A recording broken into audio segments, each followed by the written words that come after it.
السلام علیکم ورحمۃ اللہ وبرکاتہ۔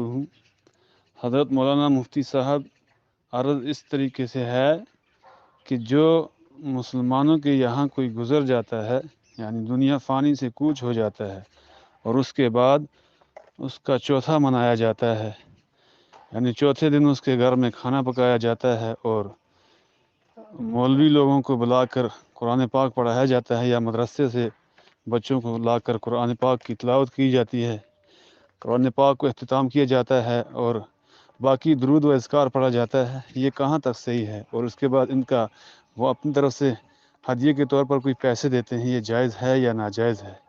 جیسے یہ کہتے ہیں کہ ختمات معظومات وغیرہ ہیں، یہ کہاں تک صحیح ہیں؟ اس کے بارے میں اچھی طریقے سے کوئی وضاحت کیجیے۔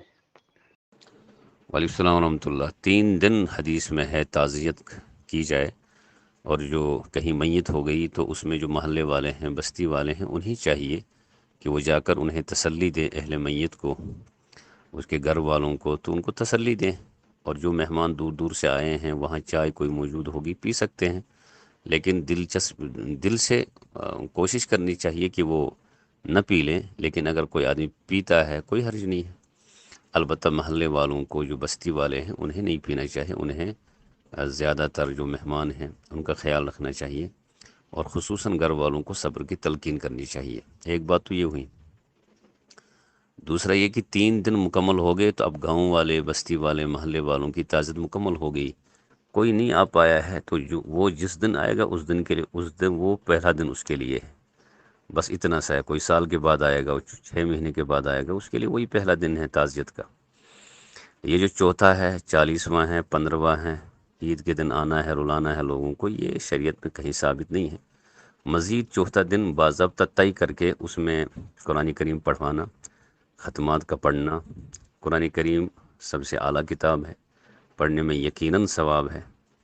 ختمات میں جو کلمات پڑھتے ہیں، اگر وہ شرکیہ نہیں ہے تو وہ بھی ثواب کا باعث ثواب ہے، لیکن جو چیز شریعت کے خلاف ہو اور ادھر سے باعث ثواب بھی ہو، تو اس کو شریعت کے خلاف ہونے کی وجہ سے ثواب نہیں ملتا، اور اگر وہ لازمی سمجھتا ہے، ضروری سمجھتا ہے، تو الٹا گناہ ملے گا۔ یا ایسا ہی جیسے ایک شخص نماز کا عادی ہے، پابند نماز صلات ہے، اور وہ مکروہات جو اوقات ہیں، طلوع آفتاب کے دوران، غروب آفتاب کے دوران، یا دوپہر میں جو مکروہ ٹائم رہتا ہے کچھ دیر، اس میں وہ نمازیں پڑھ لیتا ہے۔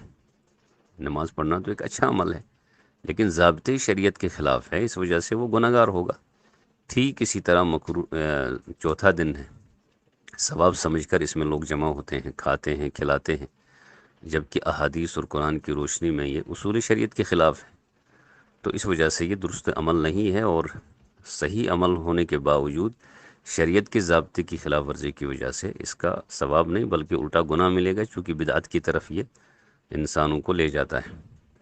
بس اسی پر قیاس کریں باقی دنوں کو۔ اس لیے اصل طریقہ یہ ہے کہ 3 دن تعزیت ہو، گھر والے قرآن کریم پڑھیں، اولاد کو چاہیے کہ وہ نیک بنے، نیک صالح اس لیے حدیث میں آتا ہے ولد صالح، بہترین اور نیک اولاد جو ہے وہ صدقے جاریہ ہے ان کے لیے، وہ نیک بنے، وہ دینداری کی طرف آ جائیں، وہ خود قرآن پڑھیں، وہ خود جو ہے کلمات پڑھیں، وہ نوافل نماز پڑھیں، وہ صدقے جاریہ کے طور پر کہیں کچھ دے دیں ان کے نام پر، تو بس یہ ہے، تو اس کا ثواب ملے گا۔ باقی جمع کر کے کہیں سے بھی لے جانا، مدارس کے بچوں کو، علماء کو وغیرہ، اگرچہ اس یہ بہت عام ہو چکا ہے، اور ہم میں سے کوئی زیادہ بچ نہیں پاتا اس میں، تو لیکن اس کے باوجود یہ صحیح عمل نہیں ہے۔ درست عمل یہ ہے کہ انفرادی طور پر گھر والے ہی، رشتہ دار ہی زیادہ پڑھتے رہیں، اور عمومی طور پر ہر کوئی پڑھ سکتا ہے، دعا کر سکتا ہے۔ قبر پر جا کر جو ہے اس کے لیے اصال ثواب کیا جائے، وہاں بدعات سے بچتے ہوئے، شریعت کے خلاف کوئی عمل ہو تو اس سے بچتے ہوئے، غلط اعمال سے بچتے ہوئے، تو انشاءاللہ اس کا ثواب ملتا رہے گا۔